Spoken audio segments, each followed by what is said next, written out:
Hello everyone, I hope you're doing well. I am so excited to present you another episode of Inspiration and Information with Sneha. We are a community where we empower each other, inspire each other. The kind of stories and conversations that we have here is sure to impact your lives in a very positive way. It will push you to take action and make things happen for yourselves in your lives. So today I have one such person who will definitely inspire you. Her name is Colene and she is from Singapore. Let me share a bit about Colene with you. Colene is a life coach, an international trainer and coach, humanitarian wisdom leader, life strategist, global and inspirational speaker and mentor. She has inspired and spoken to thousands of people across the globe in 40 countries, including China, India, Singapore and Malaysia. Her mission is to inspire billions of lives globally and enable them to realize their full potential. Colene has also been recently awarded the Global Outstanding Leadership Award for being an exemplary outstanding leader in personal development as a life coach and entrepreneur. She has inspired so many lives through her powerful conversations at the International Coaching Festival and the International Women Empowerment Summit 2021. It gives me great pleasure to present to you Colene Faith on this episode of Inspiration and Information with Sneha. Hi Colene and welcome to Inspiration and Information with Sneha. I'm so excited to have you on this episode. Welcome. Thank you so much for having me, Coach Sneha, and it's such a pleasure to be interviewed by you. Yes. Thank you, Colene. Colene, I want to start by asking you if you could share with all of us about your childhood, because I know you have created quite a few miracles for yourself, so we'd like to know more about it. All right, sure, no problem. So, when I was first born, doctors told my mother that, I had no chance of living. And, I was born with 4 incurable and life-threatening diseases where all the doctors in Singapore couldn't find a diagnosis or a cure to it. So back then, it was a very special case where, doctors couldn't find a cure or a diagnosis. And they told my mother that, hey, bring your daughter back home to rest because she has no chance of living. So, as a consequences to all my health condition, as you can see right now that, I do not have hair on my head and I'm wearing a scarf to cover my head.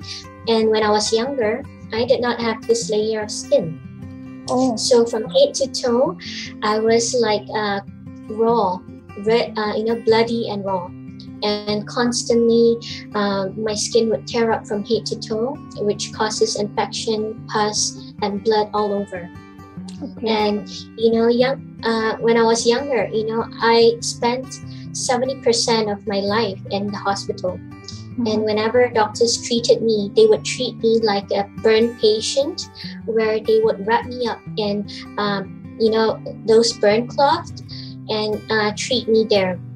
So, yeah, as I said, I was born with 4 rare and incurable and life-threatening diseases. So until now, there are still much to be discovered and to be understood. But by the grace of God, I'm much better now, and I'm using my story now to inspire the world and to believe in themselves and to always have faith that, your past does not define your future.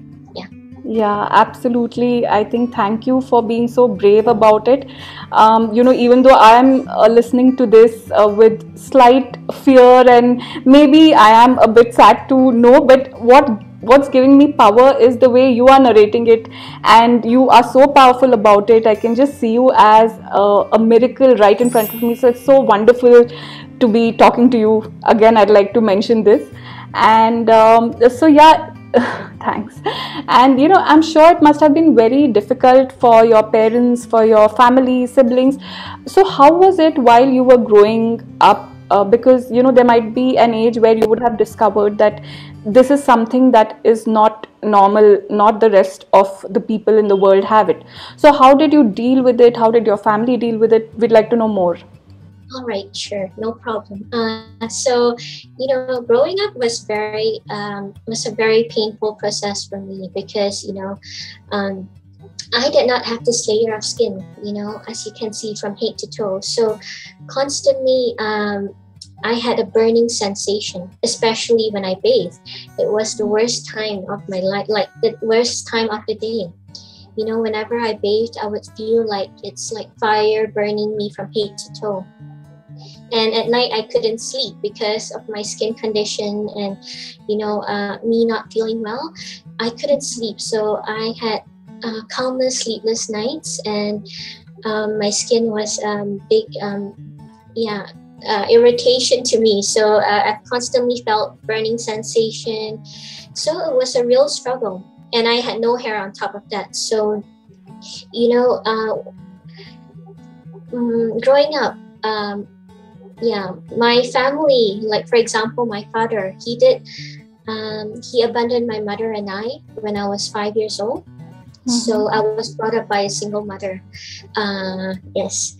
So I guess my family couldn't really accept me for who I am in the beginning. So it was a challenge, but yeah. I mean, by the grace of God, my mother was a strong lady to raise me, and she did not give up on me. So, yeah. That is beautiful. I think your mom must be a really courageous and giving woman. So nice to know about her as well, really. I'm sure it must have been very difficult. And while you were studying, going to school, college, were there times where you experienced people mocking at you? How did you deal with that? Did you come across something like that? Wow, most definitely. Growing up as a teenager or as a kid, nobody would want to be my friend in school. Whenever someone sees me in school, they would run away, and I was a constant bully victim. Whenever people see me, they would say like, "Hey, this bald girl," or this smelly, ugly girl. Nobody wanted to be my friend. So growing up, I did not have friends in school, and even teachers, some of the teachers even struggled to understand and accept me for who I am. So I did suffer bullies from teachers, from friends, and from family members too. And especially the society too, going out, people would look at me in a weird way because, this girl without hair, with a hat, and, her skin is so ugly. So constantly I was being mocked, like for example, bullied and looked down upon. Yeah. Right. But yeah, I know there are so many young kids, students who go through this on a day-to-day basis. After hearing what you have gone through, I think I may not have gone through as much struggle as you have, but even little things would make me feel so low, so depressed while I was growing up. So it's very important for a lot of us to see how you came out of this, because self-love is something that, talking about it is one thing, but actually being someone who actually portrays self-love is not easy. But I can see that in you, the way you speak. We've had other conversations as well. We've been friends through coaching. So I really want to know, how did you get to that stage, to be able to love yourself so truly, so unconditionally? Wow, very good question. Thank you for asking. So to be honest, in the beginning, I never liked myself or loved myself. I when I was a kid, I constantly hated myself. And I blame myself for being, why am I like this? I did not understand, why was I born like this? All the girls in school, they're so pretty, they have long ponytail hair, you have perfect skin, and why am I this odd girl without hair, with ugly skin, short, a short girl with ugly skin, without hair, and smelly, So I was my biggest hater, I can say. My friends, my family, or the society can hate me, but I could say that I was my biggest hater for myself, because I couldn't accept myself. So, but there came a point in my life, and when I reached 17 years old, I told myself, like, Colene, it's enough of pain that you have put yourself into. It's time to change. Since 5 years old, I attempted committing suicide a few times. The first time was in the hospital, because it was so painful that I wanted to end my life in the hospital bed. Mm-hmm. Yeah. So consecutively after that, as I suffered much in school, I did a few more times, but then I realized that that's not the way. So when I was 17 years old, I told myself, like, Colene, this is your turning point, and there's a reason why we need to go through so much pain to be who you are now. So I started to accept myself for who I am. And, I started to pursue personal development and communication skills, because back then I did not have communication skills. I did not dare to look into people's eye and talk to them. I was a very timid girl. And so when I started to pursue personal development and communication skills, my confidence started to grow. And step by step, I learned how to accept myself for who I am, and forgive my past, so that I can move on to be a better version of myself, to be the best version of myself in every stage of life. Yeah. So I guess forgiveness is very important.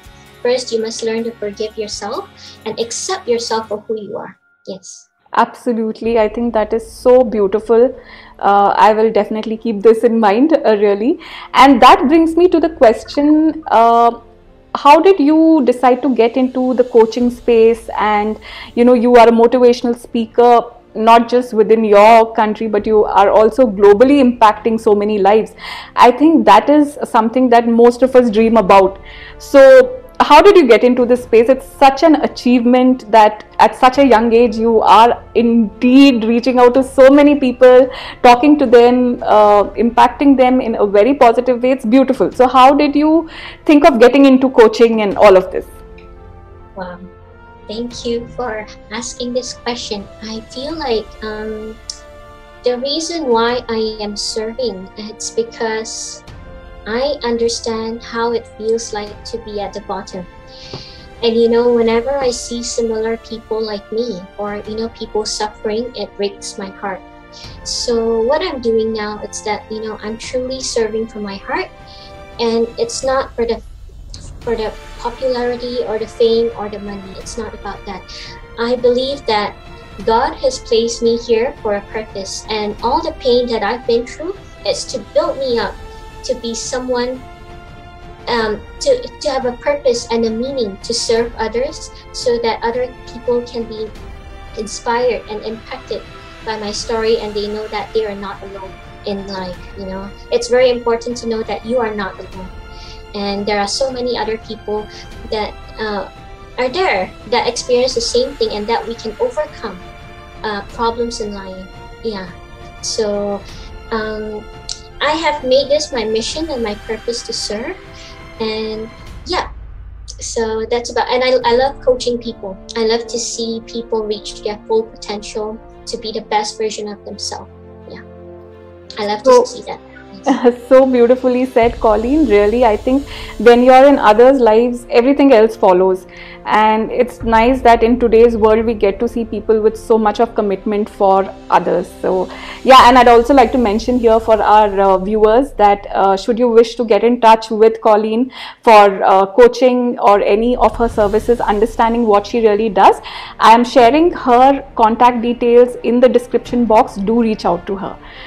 So yeah, before we conclude, I'd like to ask you one more question, Colene. What is that one message you would like to give to everybody who's watching you right now? Wow. Thank you for the deep question here. So I would like to say that, always remember your past does not define your future. So whatever you have been through in your past, know that it's a building block to make you stronger to be who you are meant to be in the future. So always believe in yourself and never doubt yourself, because honestly, when you heal from your past and accept yourself and forgive yourself, this is what pushes you forward, 10 steps forward to be who you're truly meant to be in this world. So I believe that all of us have a purpose in this life here.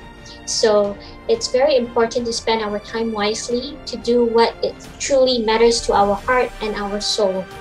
So that's what I want to say. Your past does not define your future, and your potential is unlimited. So always believe in yourself. All right.